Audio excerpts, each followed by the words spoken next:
I'm a huge fan of Justin Welsh, and he recently released 4 things that you must do if you want to start a side hustle. So if you're looking to start some type of side business, whether it's an online business or otherwise, there are 4 things that you have to do, and these are tried and true. In fact, this was so good that I wanted to share it with you here. So in this video, we're going to be walking through the 4 things that he says you must do, and I'm going to give my thoughts on it. This is from his newsletter. You can subscribe to it over at justinwelsh.me. This is number 129. So you want to start a side hustle, do these things first, these 4 things first. So he says a lot of people ask him about starting a side hustle. And here's what he says most side hustlers miss. Now I want to mention, I don't love the word hustle. In fact, one of the main things that I like to do is help people replace their 9-to-5 income without hustle, grind, or having to build a large social media following. But for the sake of this article and for the sake of this video, we are going to allow the word hustle, because a lot of times when people think of side business, they think of side hustle. Totally fine. So here's what they say. Before we dive in, it's important to note some common mistakes people make without a good starting plan. They go down the tools and tech rabbit hole. This is really, really common, where people will be like, I gotta do all the things. I gotta build the website. I gotta have the email autoresponders all set up. I've gotta have the right camera, the right microphone, all that. And they kind of set up shop in a technical sense before they even have a plan for the more important questions, which he's gonna get into later. One shortcut to this is just to get on Kajabi, which makes the tools and tech easier. LaneSebring.com/Kajabi, 30-day free trial plus all my bonuses. And you will have this problem largely solved, because tech and tools are important as much as you can put them under one roof and solve that problem early on before it becomes like a completely all-consuming thing, the better. The second mistake is they find reasons to procrastinate. Legal, website, fonts, business cards. This is so true. I often talk a lot about perfectionism and how all procrastination is just dressed up perfectionism. You are just perfectionizing the future. You're trying to say that before I can take any steps, before I can move forward in any way, it has to be perfect first. And it can't be. And all that is an excuse for inaction. And you don't want that. You want to move things along quickly. They focus on unimportant things, like what time should I post content? Yes, absolutely true. They want to focus on 2 completely unrelated things. Yes. These mistakes are normal. I made every single one of them at the beginning of my journey, but I've learned a lot since then, and I'd like to help you avoid these pitfalls. Here's my short list of top priorities to focus on when you're preparing to launch your side hustle. Priority number 1, what specific problem do you solve? This is huge. Every business, every online business must solve a problem. You have to offer a solution to a problem, or you will not have a business. A successful side hustle doesn't solve a problem that's too broad or vague. While helping people live better lives may be a noble goal, it lacks the specificity you need to target and serve a particular audience. Instead, narrow it down to something like helping moms in tech achieve work-life balance.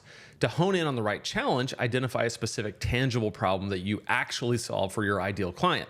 Ask yourself, what pain points does my ideal client face? What challenges keep them up at night? What obstacles stand in the way of their success?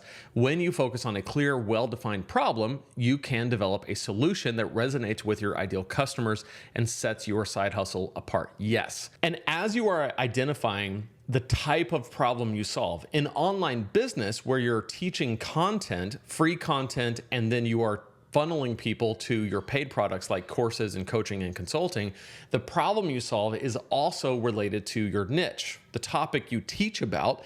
In that topic, you are solving a problem. So if you want help with determining your niche, you can get my free guide called the Super Simple Guide to Your First $500 Online. This is the way that I have built multiple 6-figure online businesses using this framework. LaneSebring.com/supersimple, totally free, my gift to you. And it will help you to determine what problem you solve, and it will help you do priority number 2, which is who exactly are you solving it for? You need to figure out who specifically your ideal customer is. This is where psychographic traits come in. You want to know your target audience inside and out. What are their main interests? What do they value? What do they want to achieve, and why? What attitudes and personality types are relevant to the specific problem you solve? So let's define some psychographic traits like lifestyle. They work long hours but struggle to find time for family and friends and self-care. Personality, they're overachievers. Values, they love their career. Interests, they're drawn to productivity apps. Attitudes, they're frustrated because the tech workplace culture doesn't offer enough flexibility for working mothers. Obviously, I'm just spitballing here. He says, what are your hypotheses about your ideal customer? Start writing. Paint a vivid picture of your ideal customer. This will guide your messaging, content, and offerings. Don't be afraid to niche down. It's better to intimately serve a small group than to cast a wide net and fail to connect with anyone. Yes. It's been an adage for a long time that you niche down to blow up, and that is very true. The more specific the person is who you are targeting, and the more specific the problem is that you're solving for that person, the easier it's going to be for those people to find you and for you to find those people. Priority number 3, why should that person choose you? Next, you'll need to differentiate yourself in a crowded market. How can you communicate your unique value? Try these actions to differentiate yourself. Tap into your unique background and expertise, develop a framework or methodology, offer a unique combination of services, constantly highlight your specific approach. I love this, especially the first 2. Tap into your background and expertise, your unique background and expertise. In online business, when you are teaching content, it is so helpful to talk about the background and expertise that you bring to the table. I have a background in running online businesses, growing online businesses, and coaching people in their online businesses. And I bring that unique background and expertise to this brand where I help people start and grow online businesses. Develop a framework or methodology. It's really, really helpful to have specific frameworks for how you do things and then teach that to other people, because people love a framework. Part of what you do in online business is you are offering people a simplified and synthesized way to do the thing that you're teaching.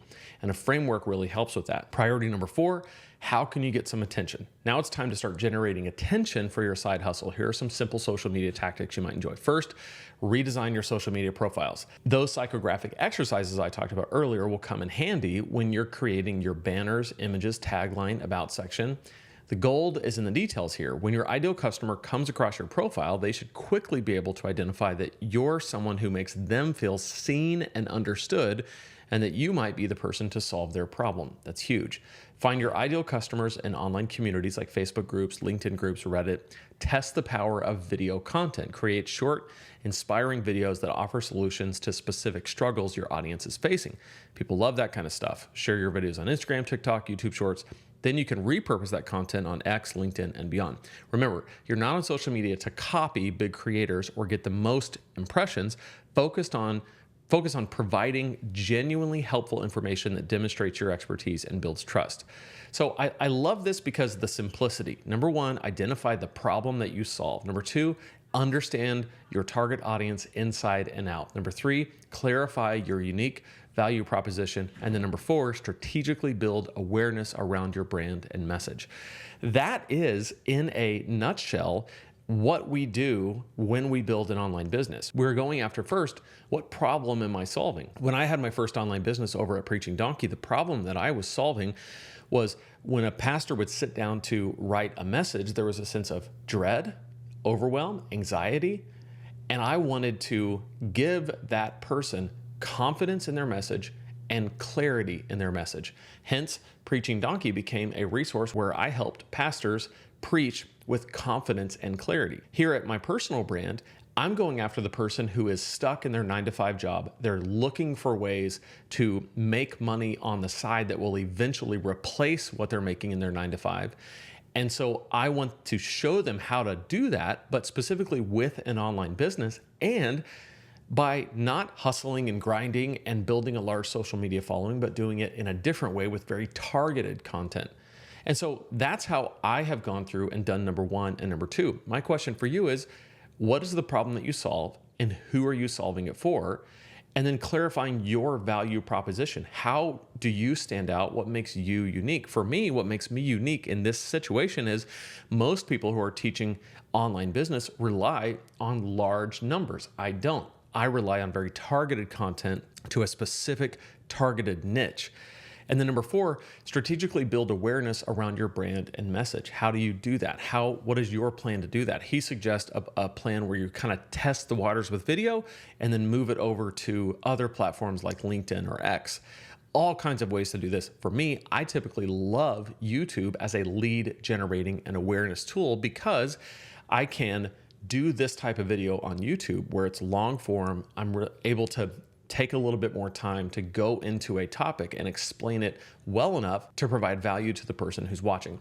So that is my way of doing it. Again, if you want to dive deeper into the way that I put all of my businesses together and then I coach others to do it for success, go to lanesebring.com/super simple and check out this playlist right here if you want to go deeper with all of this to see how you can build your online business. So click right there and I'll see you in that video.